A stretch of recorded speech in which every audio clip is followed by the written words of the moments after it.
창세기 18장 16절입니다. 그 사람들이 거기서 일어나 소돔으로 향하고 아브라함은 그들을 전송하러 함께 나가니라. 여호와께서 이르시되 내가 하려는 것을 아브라함에게 숨기겠느냐. 아브라함은 강대한 나라가 되고 천하 만민은 그로 말미암아 복을 받게 될 것이 아니냐. 내가 그로 그 자식과 건속에게 명하여 여호와의 도를 지켜 의와 공도를 행하게 하려고 그를 택하였나니 이는 나 여호와가 아브라함에게 대하여 말한 일을 이루려 함이니라. 여호와께서 또 이르시되 소돔과 고모라에 대한 부르짖음이 크고 그 죄악이 심히 무거우니 내가 이제 내려가서 그 모든 행한 것이 과연 내게 들린 부르짖음과 같은지 그렇지 않은지 내가 보고 알려 하노라. 그 사람들이 거기서 떠나 소돔으로 향하여 가고 아브라함은 여호와 앞에 그대로 섰더니 아브라함이 가까이 나아가 이르되 주께서 의인을 악인과 함께 멸하려 하시나이까. 그 성중에 의인 50명이 있을지라도 주께서 그곳을 멸하시고 그 50의인을 위하여 용서하지 아니하시리이까. 주께서 이같이 하사 의인을 악인과 함께 죽이심은 부당하오며 의인과 악인을 같이 하심도 부당하니이다. 세상을 심판하시는 이가 정의를 행하실 것이 아니니이까.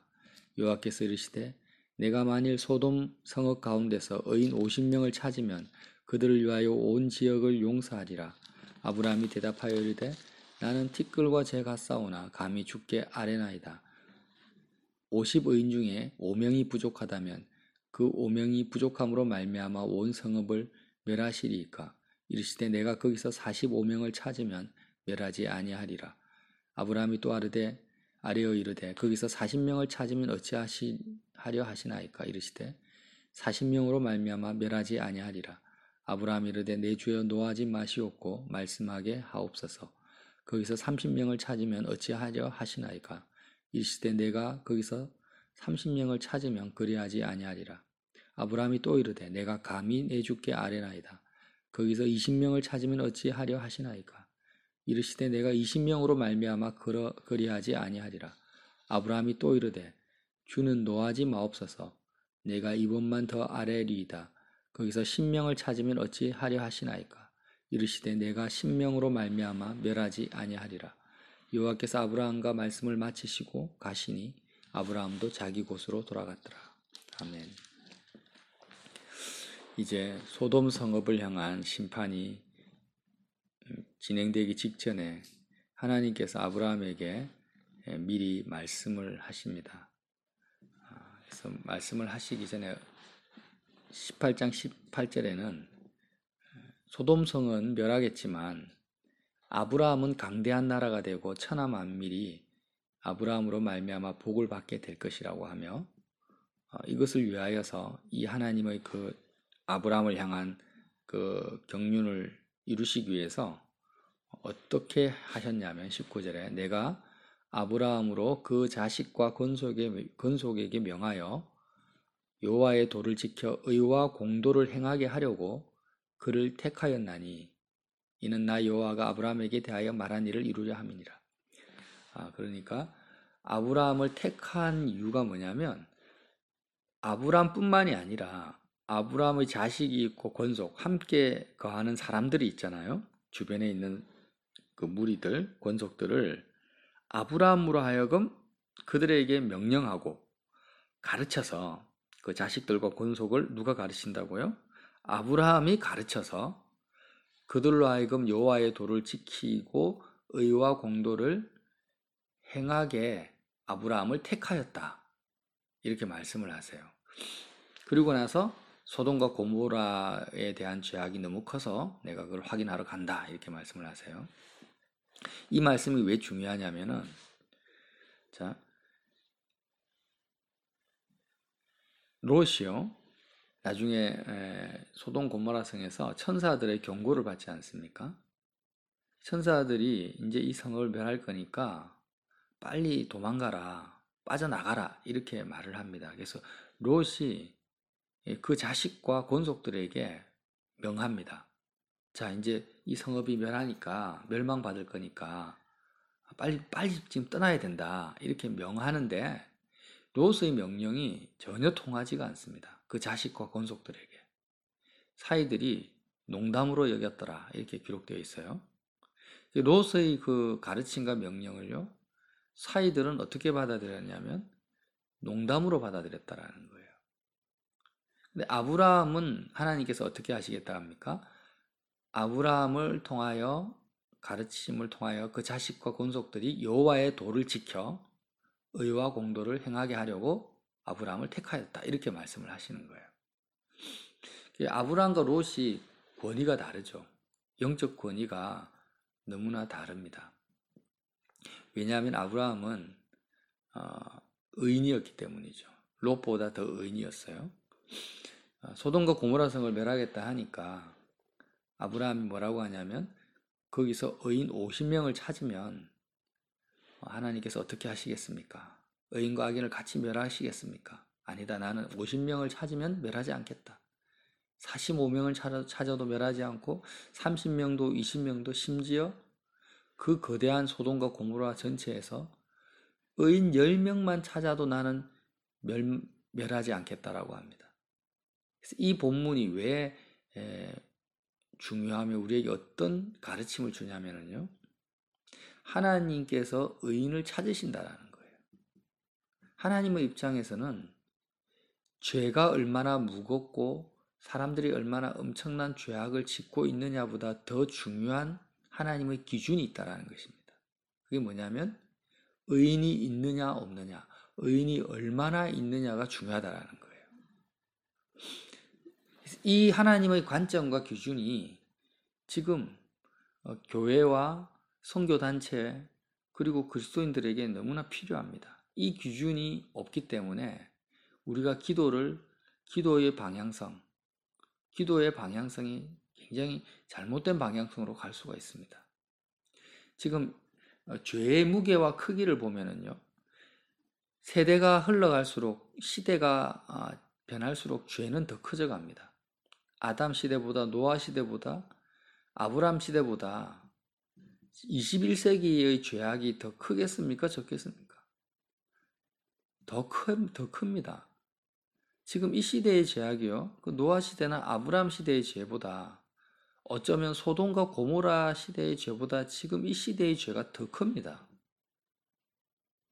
그럼 우리는 어떤 입장을 취해야 되겠습니까? 지금 우리가 사는 이 대한민국이 아니면 미국이나 유혹이나 이런 나라들이 그 시대 소돔과 고모라보다 더 큰 죄악의 도성이라는 거예요. 우리는 어떤 기준을 가지고 살아가야 되겠냐? 어떤 자세, 어떤 마음 자세를 가지고. 하나님이 지금 그 말씀을 하시는 거예요. 죄가 크고 죄인이 많다고 해서 너희들의 시선과 마음을 그 죄와 죄인들에게 마음을 빼앗기거나 거기에 초점을 맞추지 말라는 것입니다. 하나님의 초점은 항상 죄와 죄악보다 죄인들보다 의인에게 초점이 맞춰져 있으니까 너희들 자신부터 아브라함의 후손답게 왕같은 제사장답게 너희 스스로가 먼저 의인이 되어야 되고 의인이 몇 명인가 의인이 얼마나 더 늘어날 것인가에 초점을 두라는 거죠. 자, 제가요 이제 조금 있으면 추석 명절이 다가오지 않습니까? 그런데 추석이 아니죠. 설 명절이 다가오는데 이전에는 이 세상 명절이잖아요. 우리나라에서 대대적으로 제사를 드리고 조상신을 섬깁니다. 다 우상숭배입니다. 그러면 이 세상 명절 가운데서 그리스도인들은 우리는 어떤 중심으로 이 명절을 보내야 될 것인가를 가지고 고민을 많이 했었어요. 세상 사람들처럼 먹고 마시며 떠들고 그렇게 즐거워하면서 보낼 것인가? 그건 아니죠. 왜냐하면은 우상숭배가 이렇게 극심한 그 시기에 세상 사람들하고 똑같이 먹고 마시며 즐겁게 논다라는 것은 소돔과 고모라의 죄악에 동참하는 것과 별반 다를 것이 없습니다. 그러면 어떻게 보낼 것인가? 추석 명절 당일 아침에는 제가 이전에 있었던 교회에서는 하루 금식을 했단 말이에요. 하루가 아니고 한 끼 금식을 했어요. 왜? 이 우상 숭배가 너무 심하니까 우리 하나님이 얼마나 슬퍼하실까?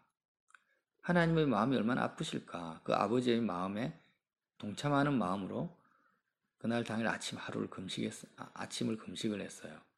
굉장히 이것이 성경적이고 거룩하게 느껴졌던 것도 사실입니다. 그런데 오늘 본문을 가만히 보니까요, 그것만이 능사가 아니라는 것을 알게 된다라는 거예요. 왜냐하면 하나님께서는 의인을 찾으신다라는 거죠. 의인이 어떤 사람인가? 아브라함과 같은 사람. 아브라함은 이 세상 어떤 것보다도 하나님을 가장 사랑한 자예요. 예수 그리스도를 통하여서 하나님을 가장 사랑하는 자고, 하나님을 가장 두려워하는 자고, 하나님을 그 무엇보다도 아까워하는 자입니다. 결국 이제 찬송가에 보면 이런 가사가 있잖아요. 유명한 주 예수보다도 귀한 것은 없네. 이 세상 어떤 것보다도 예수님 어떤 것보다도 가장 귀하신 분, 예수님이 가장 귀하신 분이라는 거예요. 세상 그 무엇과도 바꿀 수 없는 그분이 예수님이다, 하나님이시다. 이렇게 믿고 그렇게 사는 사람이 의인입니다. 이런 의인을 하나님이 찾으시는데 다 10명만 찾아도 내가 멸하지 않겠다고 하는 거예요. 가만히 보면 노아 시대에 노아 가족이 7명이었어요. 이 말씀을 보면 이제 어떤 생각이 드냐면, 그러면 과연 노아 가족이 10명이었다면 세상 전체가 물심판을 당하지 않을 수도 있지 않았을까, 그런 생각까지 듭니다. 그럴지 안 그럴지는 모르겠지만, 그러니까 노아 가족이 7명이었어요. 지금 소돔과 고모라 성에 그나마 믿음이 조금이라도 있는 사람 롯은 1명밖에 없는 거예요. 대한민국 전체에 하나님이 찾으시는 그 의인이 10명이 있다면, 그 의인 10명으로 구성된 교회 하나가 있다면 하나님께서 이 대한민국을 멸하지 않을 수도 있다. 그러면 그 의인이 뭐라고요? 이 세상 어떤 것보다도 하나님을 사랑하고 경외하고 아까워하는 자, 하나님을 소중히 여기며 하나님을 아까워하는 자, 이삭보다도, 자기 친자식보다도, 이런 사람이 의인이라는 거예요. 그러면 우리는 어디에 집중해야 되느냐? 자꾸 세상의 죄와 세상의 죄인들이 어떻게 사느냐, 뭐 대통령이 어떻게 비리를 저지르느냐, 정치가 어떻게 타락했느냐, 재벌들이 어떻게 회사 돈을 횡령하느냐, 이런 것에 마음을 주지 말고 그런 세상의 죄와 죄인들의 행사에 내 마음을 주면서 거기에 같이 막 비판하거나 아파하거나 그것 때문에 괴로워하거나 그것 때문에 금식하거나 이렇게 하기보다는 어떻게 해야 되냐? 내가 하나님을 즐거워하고 하나님을 기뻐하고 아브라함처럼요, 하나님을 그 무엇보다도 소중히 여기는 의인이 되어야 된다는 거예요. 이 방향성을 바꾸자라는 겁니다. 방향성을 좀 더 나은, 한 단계 더 진보한 이 세상 속에 사는 그리스도인, 이 설 명절을 맞이하는 그리스도인의 마음의 자세가 어떠해야 되는가? 자, 이전에는 세상 사람들하고 똑같이 즐기고 떠들고 놀았어요. 근데 그거보다 조금 더 바리새적으로 아니면 율법적으로 그나마 더 하나님 입장에 선 내용이 뭐라고 했습니까? 세상 사람들과 똑같이 노는 게 아니라 금식하면서 절제하면서 그렇게 하나님의 마음을 나름대로 헤아린다고 금식하면서 사는 거였다라는 거예요. 그런데 여기서 더 멈추지 아니하고 한 단계 더 발전된 하나님의 더 온전한 뜻이 있다라는 것입니다. 설명절을 대하는 온전한 뜻. 그것이 뭐냐? 세상 속에서, 소돔과 고모라 같은 세상 속에서 내가 더 의인답게 사는 것입니다. 그 의인답게 사는 것이 뭐라고요? 마가복음 2장에 나와 있어요. 마가복음 2장에 예수님께서 이렇게 말씀하세요. 2장 18절에 보면은요, 금식에 대한 논쟁을 합니다. 바리새인들과 서기관들이 예수님에게 가서 뭐하냐면, 요한의 제자들과 바리새인들의 제자들은 금식하는데 어찌 당신의 제자들은 금식하지 아니하나이까? 이렇게 질문을 해요. 지금 시대로 말하면 지금 시대가 이 시기가 금식해야 되고 절제해야 되고 하나님의 마음을 헤아려야 될 때인데 어떻게 당신과 당신의 제자는 이렇게 겉으로 보기에 세상 사람들하고 똑같이 삽니까? 이런 내용이죠. 그때 예수님께서 그들에게 이르시되 혼인집 손님들이 신랑과 함께 있을 때 금식할 수 있느냐? 신랑과 함께 있을 동안에는 금식할 수 없느니라. 그러나 신랑을 빼앗길 날이 이르리니 그날에는 금식할 것이니라. 생배 조각을 낡은 옷에 붙이는 자가 없나니 만일 그렇게 하면 기운 새 것이 낡은 것을 당겨 헤어짐이 더하게 되리라. 새 포도주를 낡은 가죽 부대에 넣을 자가 없나니 새 포도주는 새 부대에 넣어야 된다는 거예요. 예수님이 언제 금식하라고 합니까? 신랑을 잃어버리고 신랑을 빼앗긴 그날에 금식하라는 거예요.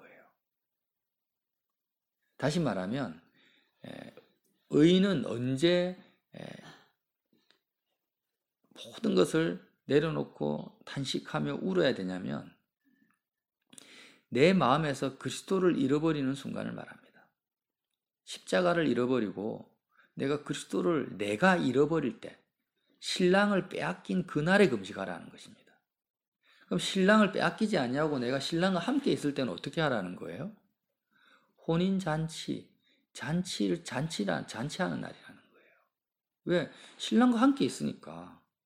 세상 사람들도 그러잖아요. 혼인잔치 때 금식하는 사람이 누가 있습니까? 그날은 기뻐하는 날이고 즐거워하는 날이에요. 의인은 어떤 사람인가? 신랑 대신 예수님과 한시도 떨어져 있지 않고 항상 함께하는 사람이 의인이라는 것입니다. 그리스도인들이 이렇게 죄가 가능하고 소돔과 고모라 같은 도시 아니면 그러한 날, 우상숭배가 극심한 날에 그리스도인들은 어떻게 해야 되는가? 신랑을 빼앗겨서는 안 됩니다. 그날에. 주님과 더 가까이 가야 되고 주님과 함께 하면서 천국잔치, 혼인잔치와 같은 날을 보내야 된다는 거예요. 금식할 것이 아니라. 그럼 어떻게 해야 됩니까? 세상 사람들은 돈 번 것으로 기뻐하고 육신의 형제 자매들 만나서 기쁘죠.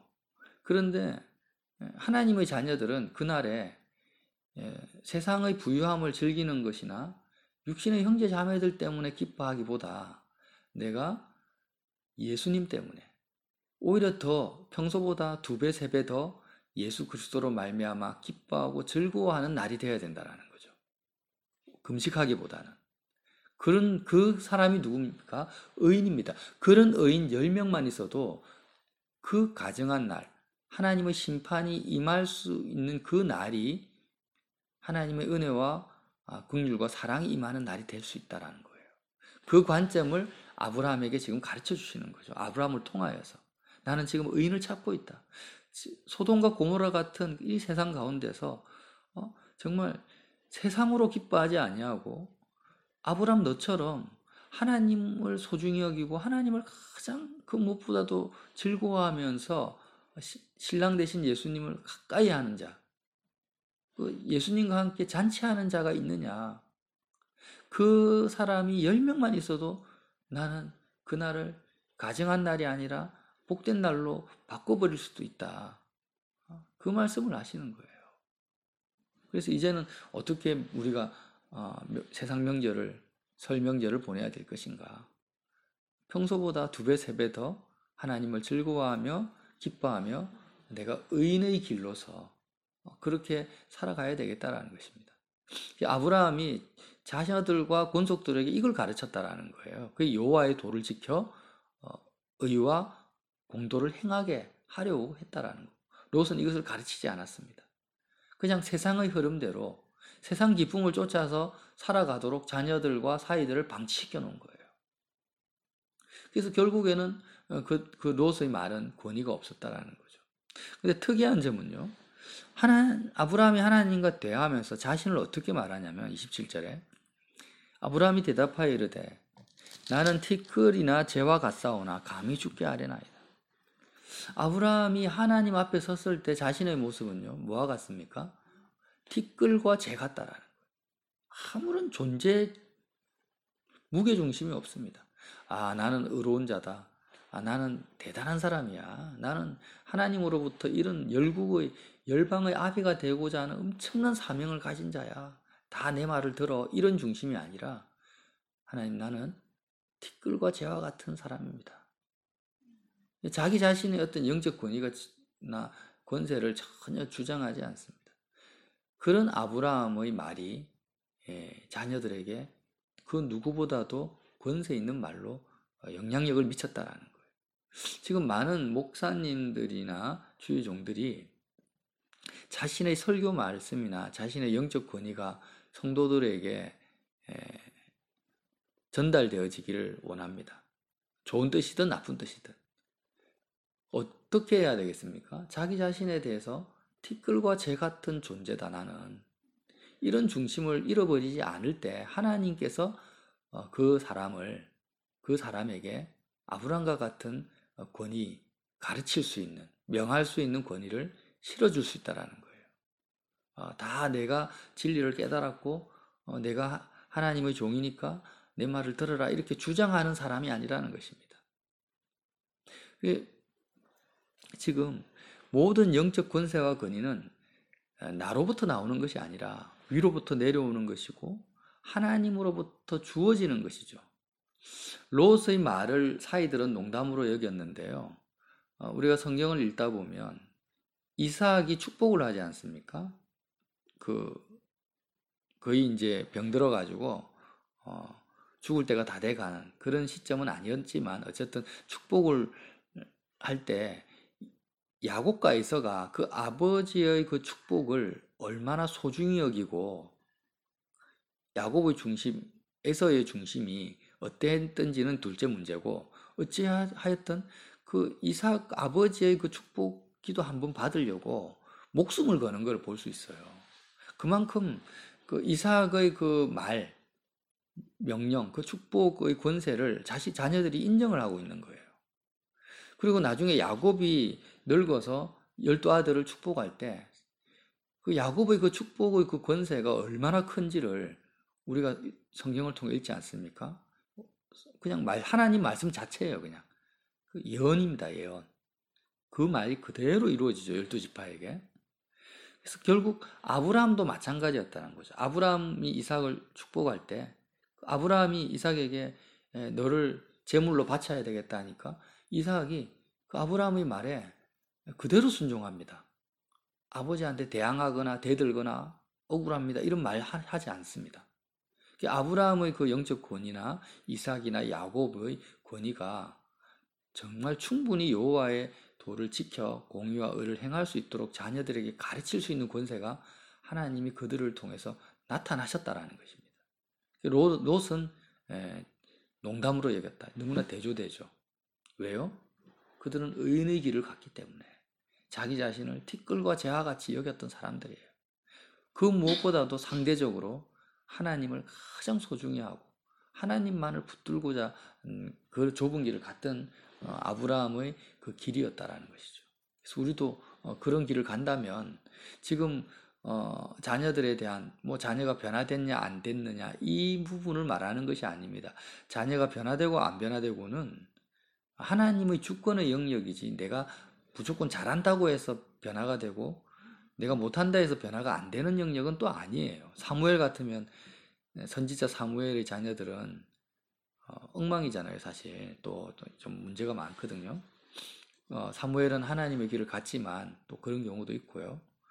다윗도 솔로몬을 세웠지만 솔로몬도 타락하고 솔로몬의 자녀 르호보암도 또 그런 길을 걸어가고 어쨌든 이것을 도 아니면 뭐다 이런 식으로 딱 나눌 수는 없지만 어쨌든 부모의 영적 권위는 하나님이 주장하신다라는 것은 알 수 있습니다.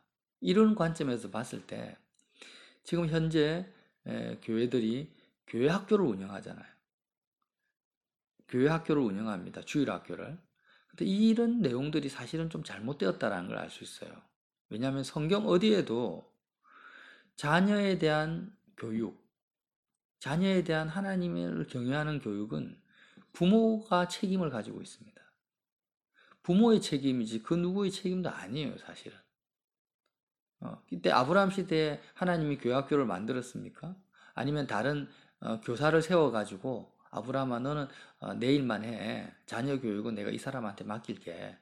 이렇게 이야기한 적도 없고 신명기에도 자녀가 길을 가나 앉으나 서나 가르쳐라고 명령한 그 대상이 누구냐? 바로 자녀의 부모들에게 말한 것입니다. 지금 하나님께서 이 세상에서 가장 소중한 사람, 소중한 것 기준이 뭐냐? 의인을 찾으시잖아요. 의인 10명만 있으면 소돔과 고모라 성이 멸망을 당하지 않는 거예요. 그러니까 이 세상에서 가장 소중한 사람이 누구냐면 의인인데 정말 믿음이 있는 부모라면 자기 자녀를 표대를 어디에 두겠습니까? 대기업에 취직하고 명문대학 가는데 자녀를 키우는데 표대를 두지 않는다라는 거예요.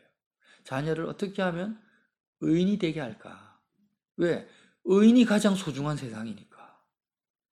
그 무엇보다도 하나님을 경외하며 사랑하는 자녀가 되게 할까에 모든 에너지와 자녀 교육의 중심이 거기에 맞춰진다라는 겁니다. 그걸 위해서 너를 부모로 세웠다라는 거예요. 아브라함을 택했다는 거예요. 근데 지금 교회 다니는 부모들 대부분 봐도요. 고3 수능생에게 투자하는 그 열정과 비용과 에너지 있잖아요. 그게 100분의 1도 그 자녀를 의인 삼기 위해서 투자하는 사람이 없습니다. 명문대학을 자녀로 하여금 명문대학에 입학하게 하고 사교육을 시키지 않습니까?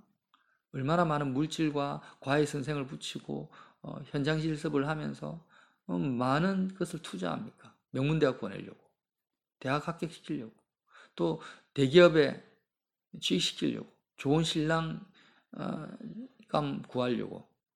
근데 그렇게 세상에서 잘 살게 하기 위해서 자녀에게 쏟아붓는 그 부모들의 열정과 에너지에 100분의 1도 그 자녀를 의인 만들기 위해서 여호와의 도를 지켜 의와 공의를 행하게 하려고 투자하는 그 부모가 없다라는 거예요. 지금 교회 안에서 말하는 겁니다. 교회 안에서.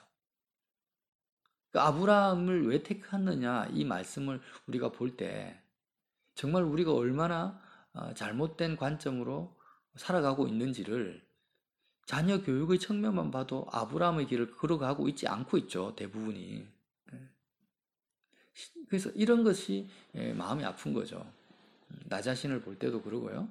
그래서 우리가 이 관점을 바꿔야 됩니다. 아브라함의 삶을 보면서 정말로 나부터가 의인의 길을 걸어가야 되고 또 나는 자녀와 권속들에게 그들이 어떻게 살도록 내가 투자해야 되며 내 시간을 또 뭐 가르침을 거기에 쏟아부어야 될 것인가. 내 자녀가요 세상에서 가난하고 사람들로부터 멸시받는 그런 삶을 산다 할지라도 그가 의인이라면 여호와 보시기에 의인이라면 어떤 사람입니까? 세상을 구원할 자입니다. 지금 소돔과 고모라 성에 재벌이 필요한 게 아닙니다. 발명가나 지식인이 필요한 것도 아니고 아인슈타인 같은 과학자가 필요한 것도 아니고 대통령이 필요한 것도 아니에요. 누가 필요합니까? 하나님 보시기에 의인이 필요한 거예요. 그러면 이 대한민국에 누가 필요합니까? 의인이 필요한 거죠. 우파나 좌파나 보수나 진보가 필요한 것이 아닙니다. 하나님 보시기에 의인이 필요한 거예요. 그래서 그 의로운 사람이 누구냐? 이 세상 어떤 것보다도 하나님께 마음을 먼저 줄 수 있는 사람. 신랑을 잃어버리지 않는 사람이에요. 신랑과 함께 있을 때 혼인잔치 하는 사람이라는 거예요. 그 혼인잔치를 잃어버리지 않는 사람. 이 땅에서부터요.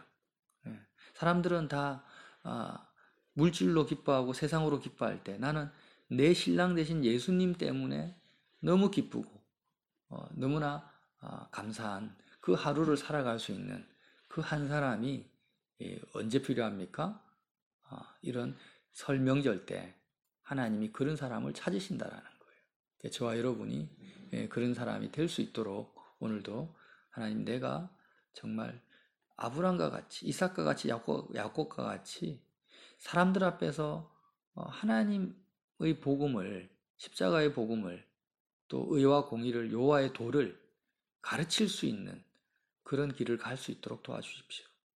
나로 하여금 나의 말들이, 나의 가르침이 자녀들에게 농담으로 여기지지 아니하고 권위 있는 말씀, 하나님의 말씀으로 전달될 수 있도록 내가 하나님 앞에서는 나 자신을 티끌과 재 같은 자로 여길 수 있는 그 믿음도 주십시오.